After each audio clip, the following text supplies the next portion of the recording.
This movie, Big Stone Gap, is really about hope. It's for men and women who feel they've hit a wall, the passion's gone out of their life, and that they want to get it back.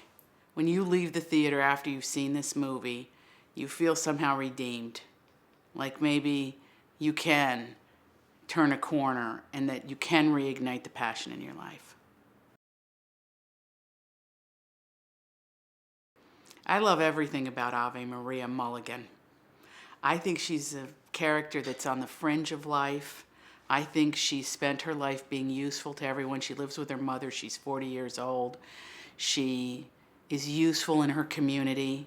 She finds purpose in being useful to everyone around her. She doesn't take care of her own needs. Does that sound familiar to every woman that's within the sound of my voice? She hasn't had a single one of her dreams come true. And this movie catches her at the moment when she says to herself, what have I done? Where have the years gone? What's going to happen to me? Now I'm all alone, and I haven't had anything go my way. And I believe that there's a lot of us in the world that feel that way. And then the movie takes off from there, and you watch what happens to her when she finally takes control of her own life. I really wanted to always make movies. So I'm a dramatist. And novels were a happy accident. Now we're 15 books in, 17 really all told. And I always loved working with actors. I had a comedy troupe. I directed for the stage. I love actors. So to write novels, then adapt it, when I have all that experience of writing scripts, was just, it was a kid in a candy store. I loved it.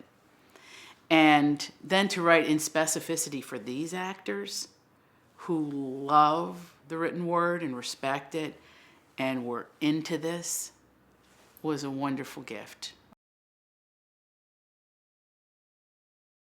When I was growing up, I thought I was in a movie.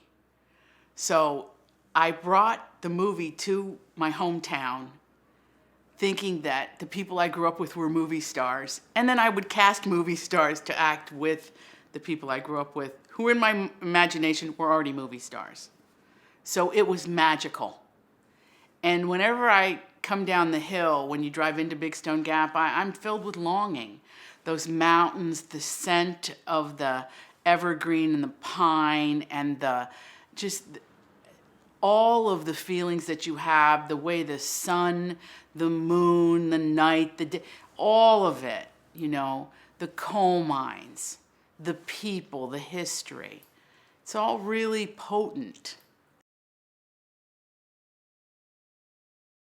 I see a real person in my imagination, and then I build them from the soul outward. They're very real to me. It's never like somebody comes, wah, wah, wah, and they just talk.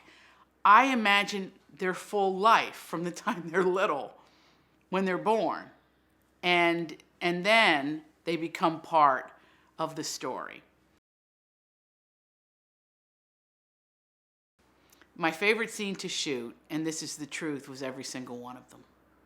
I relished every moment because after 15 years of trying to get a movie made, I was grateful for every frame of this movie.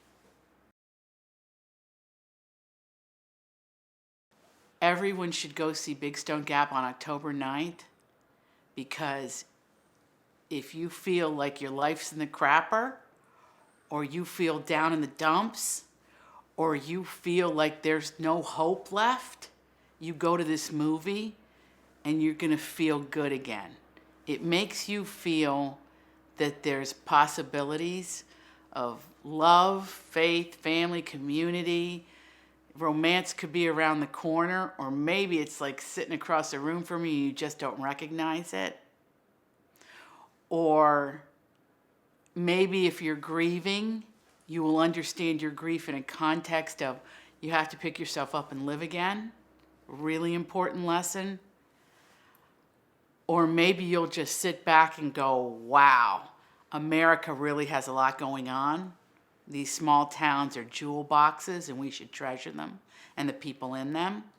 Or maybe you're just going to be really entertained because these actors are so brilliant and they deliver performances unlike any you've seen in a very long time. Don't miss Big Stone Gap. It's an American feast. It's funny, it's tender, it's warm, it's also hilarious, and I beg you, all the great, great movies and the great novels and the great art forms have a historical backdrop. You know, Gone with the Wind had the Civil War, and, you know, think about Dr. Zhivago, you know, the Russian Revolution, and Big Stone Gap has that moment in 1978 when Elizabeth Taylor came to town with her candidate husband, John Warner, and she choked on a chicken bone. And that's in our movie. And that's our historical backdrop. You don't want to miss that. Don't miss it.